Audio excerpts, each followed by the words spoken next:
What's up, everybody? It's Alex from Heavy New York, invading Louisville, Kentucky for Louder Than Life, and we are here with Dead Posey. Thank you all for being here. Thank you for having us. Thank you much. Yeah. We'd love to be here. Yeah. It's awesome to have you here. I checked out your latest single, Fire Burning. It's absolutely awesome. For Thank you. people who may not know you guys, is this like a clear representation of who you guys are as a band, or are you a little bit more experimental and trying new things? Well, it's a little bit of a segue from our first EP to our second EP. Yeah. So it's not quite either or. It's kind of a little like a filler before our next EP. Yeah. So I don't know if it's the best representation. It's a decent representation of the music that's come out, but you know, it's Dead Posey. But the next EP we're working on, bringing in some other elements, bringing in some other influences like Nine Inch Nails, Marilyn Manson, The Kills, which were maybe a little less present on the first EP and Fire Burning. But you know, Fire Burning's a jam. It's fun. I like it. Yeah. So it's fair to say you don't really try to like maintain a distinct signature sound. You like to experiment a little bit more, I right? mean, we do. Like, we have our fundamentals as far as our kind of like our riffs, the way we have our riffs and our melodies. So that is always there in our songs. But now we're just kind of experimenting with the electronical elements that could be added into it. Correct? Would that be a good way of saying that? I mean, I think like some of the stuff that we just do naturally, we can't really help, and that sort of comes out as like Dead Posey. So it's the stuff that we're kind of consciously like, hey, I really love this song or this band. Let's bring some of that in, you know. But we both have a similar sort of taste in what we like. So I think no matter what we do, it's going to come out sort of sounding like Dead Posey, maybe, you know. And I think that's one case of it right there. When it comes to songwriting, do you have to does it come naturally, the inspiration, or do you have to put yourself in like a certain mode or a certain for lack of a better word, situation in order to start getting the drive to create? For the themes of the songs, it's very natural. The lyrics for you. and everything, the melancholy side of life, we definitely tinge on with the lyrics and the aesthetic, with Edgar Allan Poe and Salvador Dali is our inspirations as far as that goes. Just what you're going on in your life, you know. Right, Someone and pisses you off, and you're course. gonna start writing about it, and then we turn that into a Yep. song, kind of thing. All of it. Musically.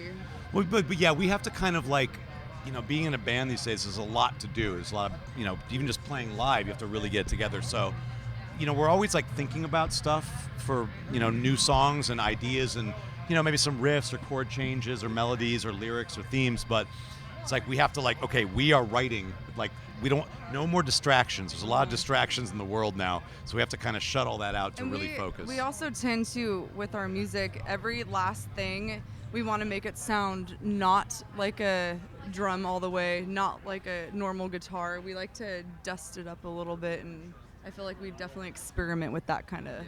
I feel like you guys are both very atmospheric, but also very technical at the same time. Yeah, I think that's a good thing. We kind of complement each other. I think that, being sort of the core of it here, writing the songs in the studio, we both have different tastes and there's a nice contrast there, Yeah. And then we have some tastes together that, as an example, we both like Depeche Mode. Yes. But then who's someone you like probably more than I do? The Beatles.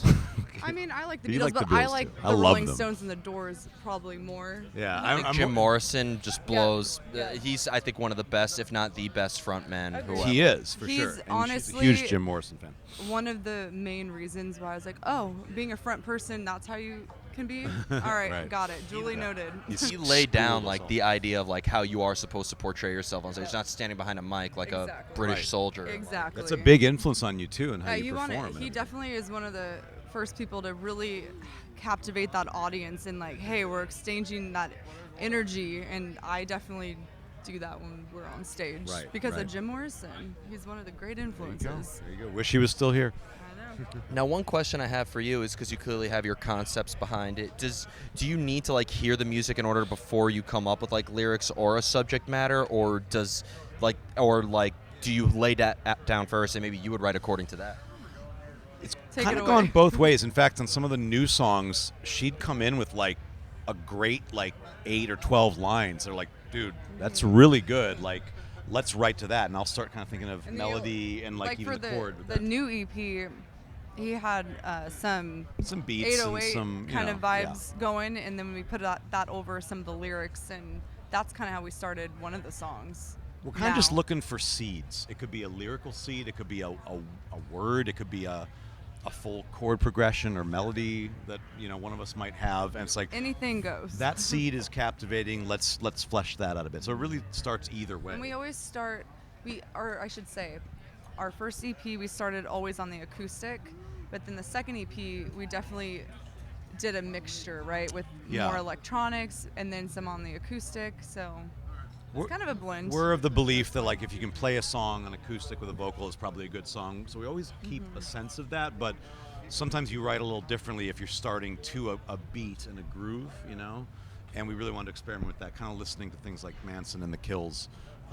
So yeah, there you go. Do you like to leave the music open to interpretation, or do you try to maybe engage the listener in a story to like see things from a little bit your point of view? I think it is up for interpretation 100%. I tend to not like to tell people what something's about. It's like whatever you're feeling and whatever you're thinking the song is about, then that's what your experience is. We have our ideas. You Right. very much have specific things, but That are for trying not to us. go into that too much. It's like a little too like this song's about what this did to me, and that's Yeah. fine. That's totally fine. But It's- and a it's lot of the hard. songs are kind of clear, Well, but I guess what Tony's trying to say is we have an understanding of what we're trying to portray, but then once it's out there in the stratosphere, whatever someone wants to interpret that song to be, then that's them. That's it how belongs to everybody once you've released it. That's actually one of the hardest things for, at least for us, is like, Let that is this child ready to go. go? Like, can we make it any better? We're very perfectionistic about stuff. Sometimes we take a while doing stuff, but we think it's worth it in the end. You mentioned like you focus on the acoustics, and I know that you guys played both an acoustic show and an electric show, I guess, for lack of better words. Is there a different type of fulfillment, or is it a completely different experience playing like an acoustic show, or is it a completely separate mind frame altogether, or but it has to be equally fulfilling?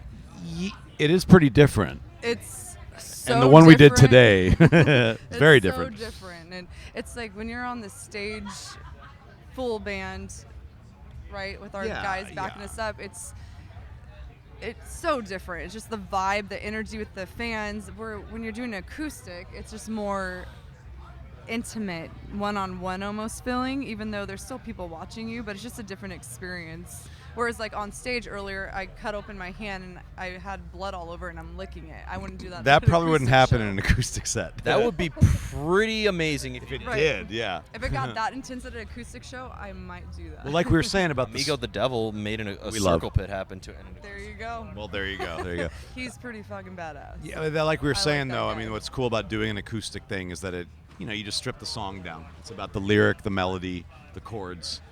But they both We have love their- a big rock thing too, but that's a good way to kind of show They that both other have side. their of us. different vibes. Yeah. So very separate. Yeah.